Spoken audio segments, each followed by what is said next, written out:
Welcome to Cantoon Tales. बहुत समय पहले की एक बात है।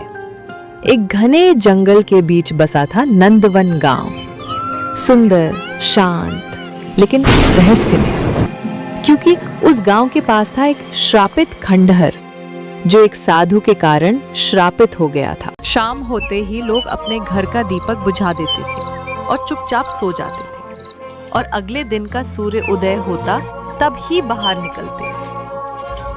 लेकिन एक दिन कुछ शहर के लोग घूमने निकले, परंतु वो रास्ता भटक गए और वह दोनों सुनसान जंगलों के बीच होते हुए उसी श्रापित खंडहर के पास जाकर पहुंच गए। आगे रास्ता न मिलने के कारण रोहन के पापा ने गुस्से में कहा कि क्या हुआ राहुल बेटा, निकल गया टेक्नोलॉजी? अब मैंने तुझे कितनी बार कहा है कि गूगल मैप पे आंख बंद करके भरोसा नहीं करना चाहिए, लेकिन तू है हरामखोर, मानता ही नहीं। देखा, पड़ गया ना मुसीबत में। अरे पापा, आपको भी मौका मिलना चाहिए टांग खींचने का। हो जाता है कभी कभी गलती से, मिस्टेक। ये भी तो इंसानों के द्वारा ही बनाया हुआ है। अब ये सोचो यहाँ से बाहर कैसे निकले। राहुल और राहुल के पापा दोनों बात कर ही रहे थे कि इतने में अंदर से आवाज आई, यह जगह सुरक्षित नहीं है। जहाँ से आए हो तुरंत वापस चले जाओ, वरना सब मारे जाओगे। राहुल और राहुल के पापा दुम दबा के भागने लगे और भागते भागते वो एक पेड़ के नीचे छुप गए। और इतने में ही मूसलाधार बारिश होने लगी, ठंडी ठंडी हवाएं चलने लगी और बिजली कड़कने लगी। इतने में ही राहुल ने कहा, पापा मेरी तो पैरों तले जमीन ही खिसक गई जब मैंने वो डरावनी आवाज सुनी। मेरा तो डर के मारे बुरा हाल हो गया था। मैं दौड़ तो रहा था, लेकिन मानो ऐसा लग रहा था पीछे से कोई खींच रहा हो। वो तो अच्छा हुआ समय निकलते ही वहाँ से खिसक लिए, वरना आए थे मैना का मकबरा देखने और मौत का मकबरा देख लेते।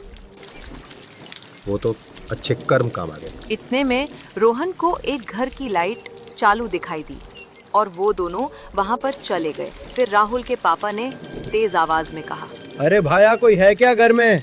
बाहर आओ, हम मुसीबत में हैं, हमारी मदद करो। इतने में अंदर से एक वृद्ध व्यक्ति धीरे धीरे चलकर आए और उन्होंने दोनों को देखा और कहा, कौन हो तुम लोग और इतनी बारिश के समय में यहाँ क्या कर रहे हो? साहब, मेरा नाम राकेश है और ये मेरा बेटा राहुल है।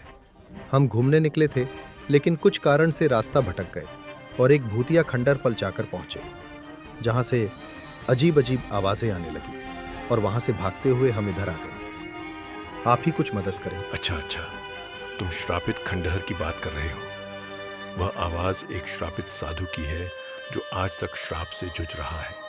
वहां एक गुफा है, उस कमरे में एक चमकीला पत्थर है। अगर उसे उठाकर उस गुफा से बाहर ले आए तो वह साधु श्राप से मुक्त हो जाएगा, लेकिन कोई गांव वाला नहीं कर सकता। इस श्राप से उसको कोई गांव के बाहर का व्यक्ति ही मुक्त कर सकता है। अगले दिन सवेरे होते ही राकेश चुपचाप उसी खंडहर की तरफ निकल पड़ा। उसने सोच लिया था कि वो उस साधु की सहायता करेगा। अब वो गुफा के रास्ते होते हुए उस कमरे तक पहुंच गया और जैसा बताया था वैसा ही चमकीला पत्थर वहां पर था। राकेश ने उस पत्थर को उठाया और बाहर लेकर आ गया। तभी साधु श्राप से मुक्त हो गए और सामने प्रकट हुए और बोले कि बालक, तुमने एक श्रापित साधु को श्राप से मुक्त कर दिया है। मैं कई वर्षों से इस पत्थर के अंदर समा रखा था, लेकिन आज तुमने इस पत्थर को गुफा से बाहर लाकर मुझे मुक्त कर दिया। सब मुझसे डर के भाग जाते थे, लेकिन तुमने मुझे न जानते हुए भी मेरी मदद करी।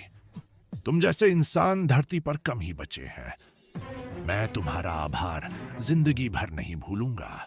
दोस्तों, इस कहानी से हमें ये सीख मिलती है कि हमें हमेशा दूसरों की निस्वार्थ भाव से मदद करनी चाहिए, चाहे इसमें हमारा फायदा हो या ना हो।